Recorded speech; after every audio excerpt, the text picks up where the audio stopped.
जी बताइए भाई, क्या चीज? यूजीसी पे आप क्या कहना चाहेंगे? यूजीसी पे भैया, जो यूजीसी है वो सभी स्वर्ण कास्ट के लिए जो यूजीसी लाई हुई है, और जो ये प्रोटेस्ट चल रहा है, जिसे हम प्रोटेस्ट करने की सोच रहे हैं, ऐसा प्रोटेस्ट नहीं हो सकता।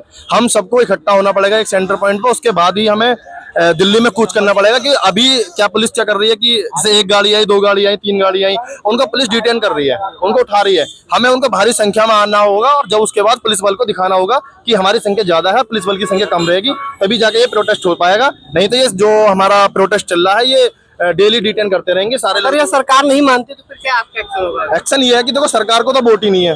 जैसे कि हमें खुद स्वर्ण समाज से हूँ, राजपूत समाज से हैं हम सारे, ये ब्राह्मण समाज से, राजपूत समाज से, सभी जिस प्रकार हमारा ये बहिष्कार कर रहे हैं, हम उनका बहिष्कार करेंगे, सीधी बात है।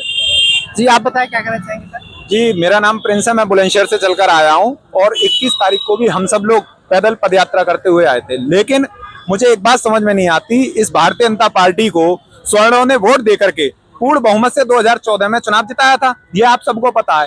लेकिन उस समय इन लोगों के जो मुद्दे थे वो क्या थे? वो हत्या बंद कराना, लव जिहाद पे कानून बनाना, हिंदू राष्ट्र घोषित करना, बहुत जनसंख्या नियंत्रण कानून, बहुत सारे मुद्दे थे। लेकिन इन्होंने सिर्फ अगर टारगेट किया तो वो किया जनरल समाज को, स्वर्ण कास्ट को।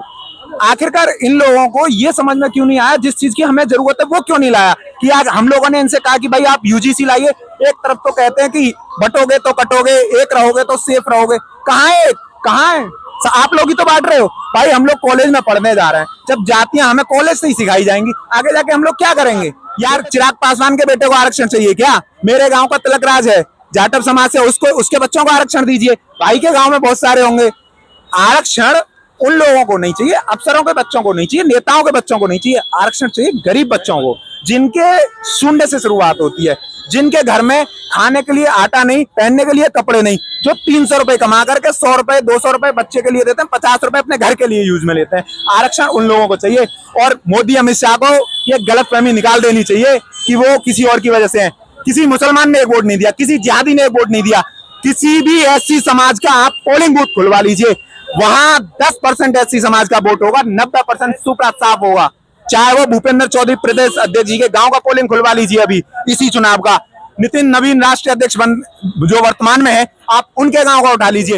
ये सरकार अगर किसी के दम पे आती है तो वो माननीय महाराज जी के चेहरे पर सरकार बनती है। क्यों? क्योंकि वो हम सबको एकजुट करना चाहते हैं, वो हम हिंदुओं को एक धागे से पिरोकर बांधना चाहते हैं। इन जैसे लोगों की वजह से सरकार नहीं आती। 2014 का समय हुआ, जैसे कि ब्रिजेश पाठक ने बोला है कि केंद्रीय मंत्री से बात करेंगे, तो उस पर आप क्या कहें? देखिए, ब्रिजेश पाठक जी हमारे नेता हैं, हमारे स्वर्ण समाज के नेता हैं, हम उनका मान सम्मान करते हैं, वो एक कद्दावर नेता हैं। लेकिन उन पर जिस तरीके का दबाव, जिस तरीके का प्रेशर पार्टी ने उन्हें डाला, तो मजबूरी उनकी है कि उन्हें दबाव है।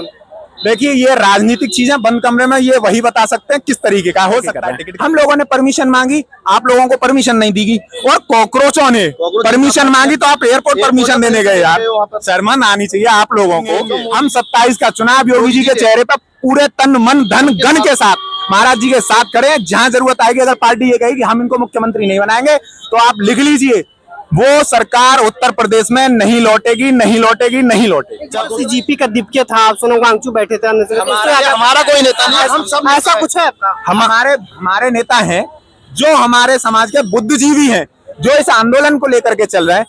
हर्ष दुबे पर दबाव है, लेकिन शिवम सिंह पर क्या है वो हमें नहीं पता। महिपाल सिंह मकराना जी हैं, गजेंद्र शेखावत जी हैं, वीरू प्रताप है, डीके ठाकुर है, ओकेंद्र राणा, ये हमारे सब नेता हैं। हम अपने भाइयों को अपना नेता मानते हैं, इसमें कौन सी बात है? ये जो कहेंगे, अगर ये हमको कहेंगे कि आपको गिरफ्तारी देनी है, आपको जेल भरो, आंदोलन चलाना है, हर घर से एक प्रिंस और हर घर से एक पवनेश निकल के आएगा, भरिए आप जेल। 20 तारीख में हम 3 लोगों ने पदयात्रा शुरू की थी। उससे पहले हमारे सारे लोगों प्रोटेस्ट जो मतलब धरना प्रदर्शन कर रहे थे, जो पदयात्रा कर रहे थे, उनको सभी को डिटेन कर लिया था। 3 लोग, डीके ठाकुर, पवनेश और बड़े भाई, हम तीनों लोगों ने वहां से पदयात्रा शुरू की थी बुलंदशहर से, और हम नोएडा तक पदयात्रा लेकर आए थे, जिसके साथ हमारा काफिला बनता गया। 250 से 300 लोग हमारे साथ हुए। उसके बाद पुलिस ने सारे लोगों को फिर अरेस्ट किया। पुलिस प्रशासन से हमारा विरोध नहीं है, वो तो अपनी ड्यूटी कर रहे हैं, केवल अपना फर्ज निभा रहे हैं। जो ऊपर से ऑर्डर आए हुए हैं उनको पूरा कर रहे हैं। हमारा पुलिस प्रशासन से कोई विरोध नहीं है। केवल हम आरक्षण का भी विरोध नहीं कर रहे हैं पूर्ण रूप से कि आप आरक्षण को हटा दो। केवल योग्यता के आधार पर आरक्षण दो ना, योग्यता पे आधार पर आरक्षण दो। जैसे टीना अभी राजस्थान के बाड़मेर में अभी वर्तमान IAS है, उनका पूरा परिवार IAS और IPS है।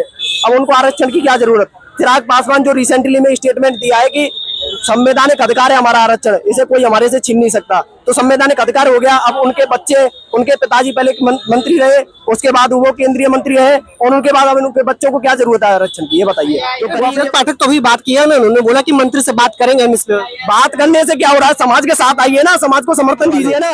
दिमाग फिट कर लो, 4 पैरों पर कुर्सी होती है, 29 में 27 में तो सरकार महाराज जी की बनेगी। अगर महाराज जी मुख्यमंत्री का चेहरा हुए तो, नहीं हुए तो 27 में हार जाएगी, और 29 में मोदी जी और अमित शाह जी हमें ढूंढेंगे।